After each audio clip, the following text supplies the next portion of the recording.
Hello, I want to start today with a poem by Nikita Gill, and it reminds me of the things that we've been reading about and we've been learning about these past couple of weeks. It's titled More Notes on Survival. Someone is talking to me about the light at the end of the tunnel, and all I can think of is after. What happens after we meet the light? After the grief ends? After we walk into happiness, won't there be another tunnel, another painful passage, another trauma sitting, simply waiting? And the answer is yes, because in the book of being, life promised to be a moving thing. It promised to be both fight and flourish. It vowed to be both lesson and respite. So the love will end, the light will end, the joy will end. And as we keep walking, we find it again.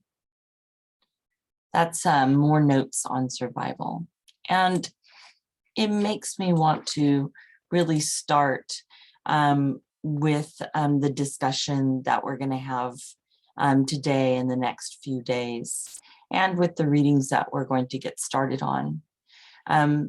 Really looking at a huge undertaking in the changes that happened from the primordials. These deities that are given very practical and specific cosmological gifts or powers. Their homes are in the places that they are, so they are built around their homes. These are the parents of the mountains and the rivers and the seas. They're the parents of the upper atmosphere and what they call ether. The Titans are their children. The Titans are also cosmologically bound to their powers, so they are maybe not as much creating order, but creating what is the known world, especially to the ancient Greeks. And then we have a changeover to the Olympians. And that's what we're going to talk about, is this shift, this battle, this war that takes place. And we're going to start to ask the questions that are important to us, like, why so much violence? Why specific types of violence, like familicide and the killing or devouring of your own children? Why such incredible violence, locking away your family into the underworld? We're going to start to ask that question. I don't know if we'll really answer the question, especially not today, but we'll start to answer it and think about its implications with regard to who was living at the time, what they got from these stories, the ancient Greeks, what they may have gotten from these stories. So before I do that, in this first part, I really want to discuss a few different things. I wanted to go over some confusion with regard to the assignment that you guys turned in, although on the whole, I think you guys did a really wonderful job of depicting the different primordial and some titanic deities, showing pretty much everybody, not one person chose something other than a visual, a painting or a drawing, or a photograph of a piece of artwork like a vase or a bowl. Pretty much everybody used these visual forms in their assignment. And you can use in these kinds of assignments, of course, any type of literature or music, architecture, anything that is reminiscent or speaks to this. So, but what you did bring to the table were a bunch of really pretty amazing pieces that I had a really good time, and I think everybody else had a really good time looking at the differences between the different deities, the primordial deities, and hopefully I gave you a chance to start to develop your own tree for the deities, the lineage tree. Now, there are hundreds and hundreds of different gods in this cosmology. And we are going to be focusing on the major stories. Hopefully we'll be able to pull out some of these smaller stories that are really interesting, and maybe we can get a little bit more in depth with them later in the semester. But I do want you to have an idea of the major deities. So this is past assignment, and the ones that you're going to be doing are going to help you to kind of get to know the major deities that we're going to be talking about. So with regard to a few moments where students posed some questions or maybe communicated some confusion, the biggest piece of communication or area of confusion is regarding Chronos and Cronus. And it's easy to confuse the Greek god of time, Chronos, with Zeus's Titan father, Cronus.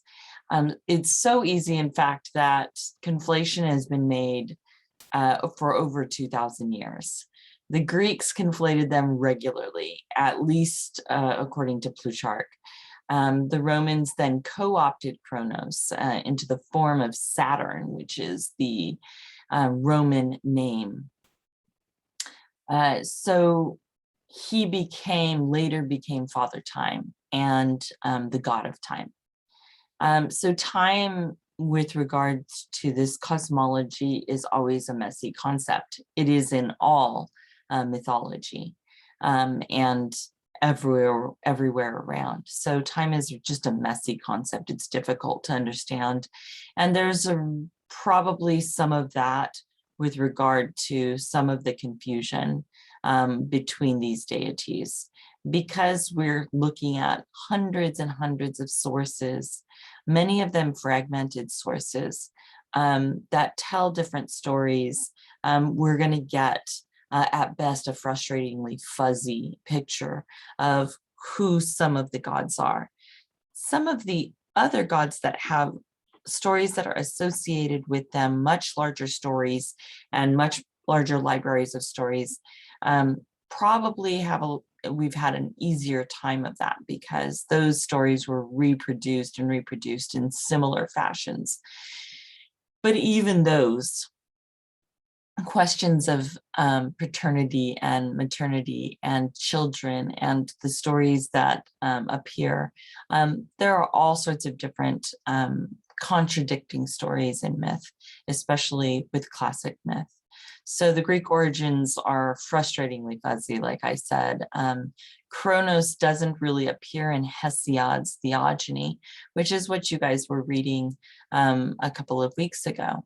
And his story really just tells the usual story of Cronus eating his children, being tricked by his wife Rhea, regurgitating them, and then being defeated by Zeus. And Kronos doesn't really appear at all in Hesiod's Theogony, but he does appear in the cosmology of the 6th century BCE writer Pherecydes of Syros. Pherecydes posits 3 primordial deities. So Kronos, Proto-Zeus figure Zos, and Proto-Gaia figure, and her name is Chthoni. And so that cosmology being written around the same time shows these kinds of figures. Proto-Zeus meaning, and you're going to see this maybe in some of the literature that you're looking at, Proto-Zeus figure is really an original Zeus figure, because Zeus, in some accounts, is touted as being eternal and goes before all of the cosmology of something like Hesiod's Theogony, but not in all readings. So we would call him Proto-Zeus because he shows up and he's given another name, Zos. And him, Kronos, and this Gaia figure are the beginners, right? They start out of nothingness, and Zos marries Katoni, who is Gaia, and gives her the earth and the sea as a wedding present, and she becomes Gay, or Gaia, the earth, and he creates other types of things for himself. But he really becomes this kind of figure of all time, eternal, and of time, which is also conflated and confused in many other accounts with regards to in what ways is Kronos attributed to time, what types of time. So the long expanses of time or human time is a little bit confusing still. And like I said, many, many different sources speak of it in a different way. But that's one alternate telling of this creation story that you guys read, which is the Hesiod's version. And Hesiod's version is the one that is touted as being in many different retellings as being the beginning of the story that was written down. You also have to remember, and this is why I situated us at the beginning of the semester with this idea, this concept of a really, really overarching, oral tradition, because that oral tradition is creates all of these different stories. And what's important about that is that these stories in the oral tradition, one of the things about the oral tradition is that many things change, and that the voice of the orator and the storyteller changes with that story, and they add things and they change things and things move because of the natural way that oral storytelling feels and is. That's a caveat, that's a part of that storytelling that's important to remember. When it gets written down and we have actual written proof of it, then we start to question, and scholars start to question, storytellers start to question, what was the original? Where does this come from? Where does this story come from? And we are seeing, especially in the anthology that you're going to start reading and looking at some comparative readings, you're going to see this proliferation of different sources, all from around the same time. Don't be overwhelmed by it. Understand it as these are all conversations that were happening that we've only found in fragments, in small stories, sometimes even only in the margins of reading of other texts. We learn about some other story. There's some amazing stories about that, about how we were able to recover the skeletal remains of a story based on what it was written about in marginality. That all to say, don't let it overwhelm you. The understanding of this is that there are many sources. There isn't always just one right way or one right source. And you can go back to one that you're very familiar with that has its own credentials and look further into that. Where did they get their information? But those scholars are really getting their information from a number of different fragments, a number of different smaller stories, maybe even stories that were written down and told in a very specific small town in one of the Greek islands, for example, and that becomes a part of the larger whole. So I like to think of that, of Thetis and the idea of the rivers and the streams, and thinking about how knowledge and the oral tradition and the written tradition are all kind of tributaries to this larger story that's happening, that for us in this class is really about trying to start to uncover what we think of Greek mythology and what we think of what was happening back then, start to answer some of those questions that we have. And it can be extremely overwhelming, just like this huge overflow, right? To use that metaphor, this flow of information and these distinct tributaries and small little places that we're getting things from. But that ultimately, if you take a step back, you're really looking at this larger picture. What does the cosmology look like? What can we say about this? And what are some of the conversations that we'd like to have? Okay, so that ended up being a lot longer than I was expecting. The second part of that, another question you guys had was about where you were getting your work from. And I asked a few people because I was really interested, and I'm constantly interested because I'm learning too. Where are you getting your sources from?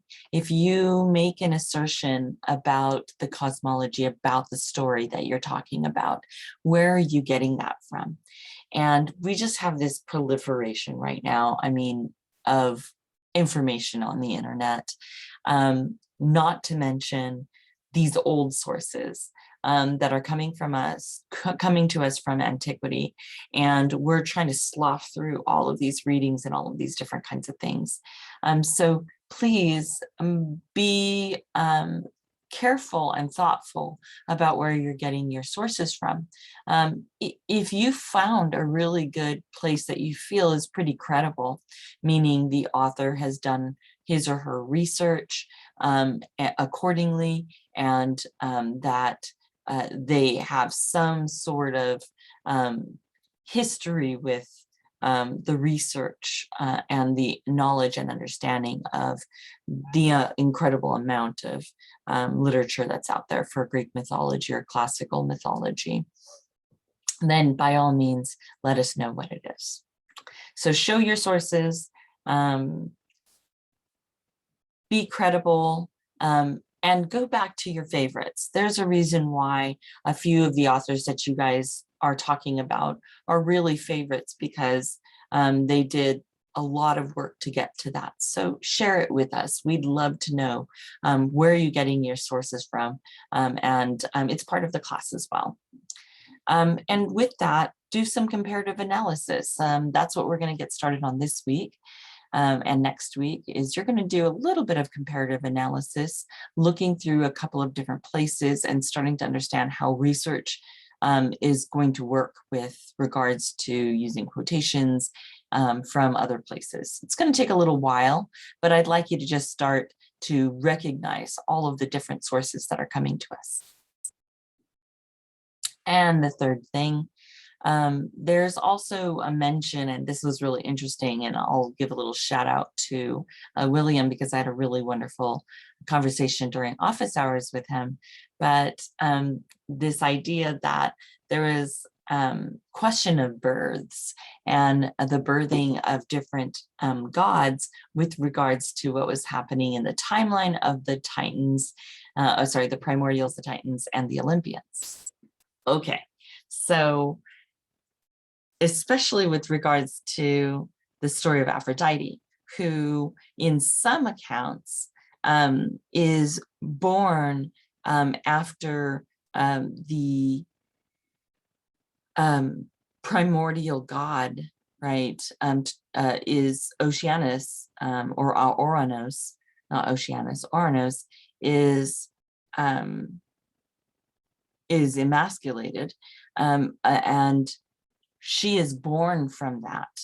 The body and the blood that goes into the ocean and foams up and creates this shell where Aphrodite comes out, and we're very familiar with that, the really famous painting of the birth of Venus or Aphrodite, and this can cause confusion, just like a few other stories. Prometheus as well can be a little bit confusing. Because of the different telling. Again, there's this discussion of different accounts and different researchers and different scholars at different points in history telling different stories about Aphrodite's birth. But she is considered one of the Olympians, and she belongs in the Olympian timeline, even if other sources give her a different creation story. Though that's where it gets really interesting to me, and I think that's fascinating, the idea that whoever was writing these stories down about their creation, the creation of all of these different things, that they had this very easy flow and understanding of how time, before human thought, all of these things were kind of happening multiple times, and their concept of time is really interesting in that way. And the allowance of it being a previous age is really important to consider. So don't get confused. Allow for these different sources and timelines to kind of coexist within each other. Understand that Kronos and Cronus can be the same god according to someone like Apollodorus, but will be completely different deities, or one doesn't even exist. Not to mention, when you do some research on Zeus, there are all sorts of different smaller stories that are really interesting, bring to mind the ways that people were thinking about it and where they were getting their mythological ideas from. There's a really interesting story that you'll come across about a temple that was created for Zeus, and